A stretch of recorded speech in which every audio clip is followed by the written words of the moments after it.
Welcome to The Perspective. I'm C. Towns alongside Mr. Ed. Yes, sir. Nate G is not with us because he is in recovery after celebrating his birthday. So I want to say happy birthday. Happy birthday. To Nate G. Y'all will see him next week. Man. And he's missing Yes. He's missing his team. Yeah. I don't know about that. Oh gosh. You gonna do it on his birthday? All right. Eagles Yes. going to Minnesota. And before we get to our predictions, Yes. let's break this down. Okay. What do the Eagles have to do to go into Minnesota to get this win? Okay. First, they have to score early. No more late starts. The late starts is, they catch up to you. I mean, they've been bitten behind, once or twice already. That's honestly why they lost the 2 games that they did. Sure. So they need to score early. With the Vikings defense? You think it's possible? Yes.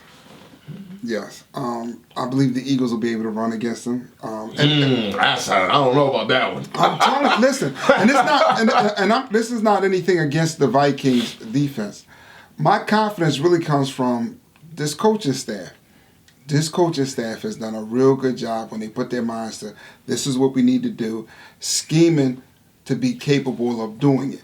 You know what I mean? And even if they have to do some exotic blocking to make it happen, because some of these defenses they go up against are going to stop them. And running the game is key for the Eagles. They have to run. Everything they do, RPOs, play action pass, everything they do, when they're successful when they run the ball and when they're capable of doing it. And like I said, they have 2 tight ends, both of whom can block, both of whom can catch, both of whom can stretch the field when they get matchups against linebackers and some safeties. And when they do the 2 tight end, their blocking schemes get real exotic. And they open up holes. You don't think running the ball would go against starting off fast early? No, because it's key for them. And if they don't have any success running the ball, they're not going to get, without Deshaun Jackson, they won't get the ball deep downfield. No, that's true. So they have to run the ball. They have to bring the safety in. They have to be able to create matchups. And they have 2 tight ends who can beat those matchups if they can get the safeties, pull them in. Mm-hmm. And then you got the Alshon Jeffries, who's not a speed burner. He can get behind that. You know what I mean? Aguilar can come across that middle, catch a safety looking in, and beat him. Yeah. You know what I mean? So those are the things the Eagles have to do if they want to win games here on out. And they're capable of doing it, and this coaching staff is definitely capable of scheming against it. They schemed against that. The Vikings defense, I think, was better the year the Eagles went to the Super Bowl. They went in the playoffs. They schemed against that defense and had a lot of success. Yeah. And one thing I'll say is I'm not so much pressed on the Eagles offense. I feel like what will determine who wins this game is the Eagles' defense. Yes. Can they capitalize and continue to force Kirk Cousins to play like Kirk Cousins? Because 2 weeks ago you had their star receiver making comments, hey, we need to be able to score points and pass the ball. Sure. Now, he's not necessarily blaming Kirk Cousins, but it seemed like he was taking a shot. Sure. But then other analysts were like, no, he was just talking about the whole offense. But then you got Diggs acting the way he did last week. But he wanted a little bit more money. I think that's what they asked too. Because it was almost on the point of, all right now, we're not playing well. Sure. I'm not getting the ball. Sure. And me not getting the ball is not going to determine my pay. Yeah. So, pay me now. Yeah. So my numbers look shady because the coaching staff not coaching properly, scheming properly. Yes. If the quarterback we got y'all invested in is a bum, and if you decide to trash him and put somebody else in, is he gonna be able to? I mean, at this point, if Kirk Cousins doesn't turn this around, at some point you have to just. Well, this is his last season. You got to eat that contract. Well, that's just and then done. whether they play him out, I mean, his contract is not. Well, yeah, I mean, he's going to get paid regardless, but at some point, but it's not beyond now. So it's even if you play him or you cut him loose, this is it. And you got to figure out how you're going to move forward after this. If he doesn't all of a sudden wake up and once again tease you into thinking he could be more than what he is. I think that's the one way. To me, again, I think it comes down to the Vikings offense. If the Vikings can put up points and Kirk Cousins has one of those, because I'll say that Kirk Cousins to me is a very inconsistent quarterback. Yeah. When he's on, he could be pretty good. Looks very good. But when he's off, he looks like Rich Gannon in the Super Bowl. Yeah.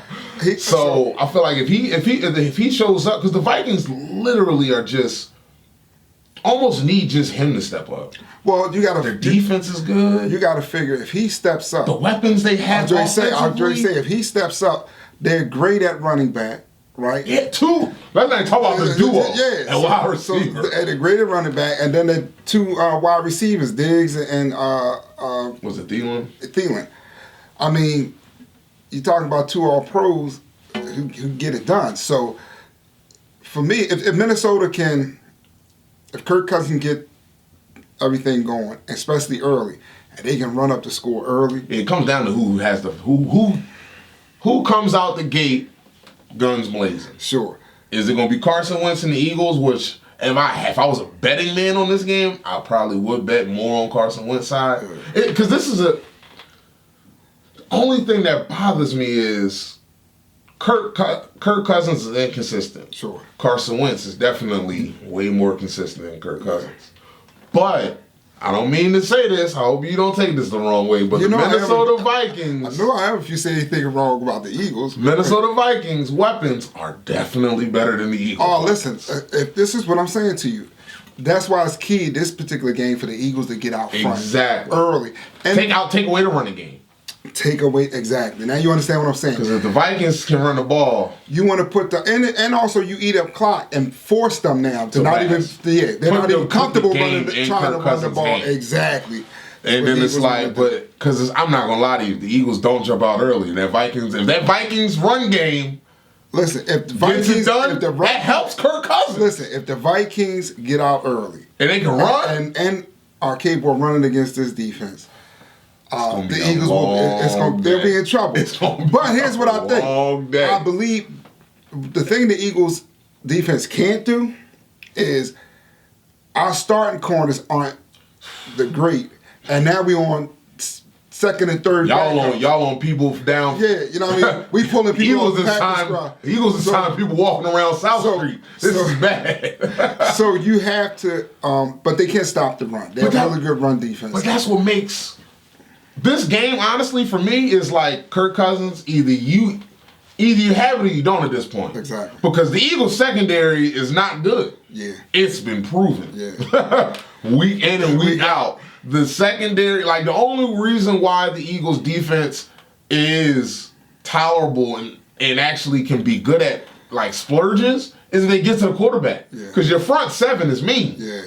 And they can. I'll be the first one to admit I'm not an Eagle fan, but the Eagles front seven is mean. And they're a good run defense because of that. Because of that front seven, and that helps everything. That helps the corners. Yeah, but if you don't get pressure, no. Who's covering Diggs? Yeah. Who's covering Diggs? No, there's nobody covering them. That's a done deal. And then it's like you can't drop back in the coverage because they running back top 5 this year in yards. Oh yeah. So. So it's key for the Eagles, once again, it's key for them to get off a good start early, put points on the board, or at least match points so that the game don't get away from them. If it gets into a shootout, though, this is, scratch what I said in the beginning. This is going to be the battle between can Kirk Cousins show up or can the Eagles secondary show up? That's what it's going to come down to. Because it's that. I have faith in Carson Wentz getting, because Carson, like, even with the late starts, y'all are still putting up points. Yeah. Kirk Cousins, if he plays if he has his bad game against his secondary, he's done. I'm not gonna lie to you. At that point, Kirk. Now and like I said, as an Eagles fan, I love me some Carson Wentz. But at the end of the day, to be honest with you, it's this coaching staff that I really have the confidence in because they've shown that they can do it with Carson Wentz, without him. They've shown the ability to go in at halftime and come up and change up the scheme to have success, to be able to come back. I mean, we're fortunate in Philly right now to have the coaching staff that we have. I believe, and the general manager, because he's able to go out and get players, bring them in, plug them in, bring in free agents. We've had some injury issues, but we're gonna be. I think the Eagles gonna be all right for a little bit. But they definitely have to get out early on this team this year because of that depleted secondary. They need to get out early on teams and they need to be able to run the ball effectively to pile up some victories. And they need them because the NFC is tight. Matter of fact, I looked throughout the whole league. It's tight everywhere. The only 3 teams that are out ahead are San Fran, maybe, and not even San Fran. They got because Seattle and San Fran in that division, but maybe the Chiefs. Just the Chiefs, actually, because when you look at even, New England, Buffalo on their heels, which was unexpected. Did you see New England's schedule? New England's about to be 9-1. You might as well not even see. We're not even gonna get into New England. No, I'm just saying, but it's, when you look throughout the league, it's a lot of parity. So you have to compile. You can't afford stretches where you lose 2. Yeah. Now the one benefit I will give Kirk Cousins though, he's playing against a team that he's faced a lot from being the Redskin. Sure. He's 4-3 against the Eagles. Now, granted, he's lost the last 3, but his stats weren't bad. Sure. So hopefully that gives him an advantage. And again, this is probably the worst secondary in Philly in like a very long time. Yeah, like this is bad. Like my thing is, even before injuries, y'all secondary was like great. You know, so it's like I'm not gonna lie, this is almost set up. The Vikings are at home. The Eagles secondary isn't. Kirk Cousins. This is a tailor-made game for Kirk Cousins. Sure. He had this could be that game to where he shows out. Yeah. And there's no excuses. You're at home. Secondary's depleted. They aren't good. You have the best wide receiver tandem in football. Your running back is top 5 right now. Kirk Cousins, you can't fail. This is. Who you got, Mr. Ed? What's your score? You know who I have. God, sorry. Well, how bad do you have the score? Let's ask that question. 28-21 Eagles by a touchdown. You know what's crazy? So I want to choose the Eagles, but my gut is telling me to choose the Vikings right now. Listen, that's I had my score from last night all set and ready, but now that I'm talking, I'm like, you know what? That's because you eat a steady Minnesota. diet. You eat a steady diet of Dallas Cowboy Cheerios. That's it's why not your that. gut telling you that. It's not that. Right. It's just that, again, those points is at Minnesota. Yes, Kirk Cousins is inconsistent. Yes. But the Eagles secondary, trash. Yes. And they have the best duo of receivers in the league. Yes, they do. I gotta go with the Vikings. I can't help myself. But in order for them to win this game, I got them winning this game 31-27. Shootout. 31-27. All right. I think it's gonna be a slow start though. For real. And then they both come light up the second half. We'll see. I'm hoping it's not. I'm hoping the Eagles jump out on them quickly because they need it. Yeah, but I don't know, man. Hey, let us know what y'all think. Please hit the like button and subscribe if you haven't already. Let us know who you think's gonna win this game and why.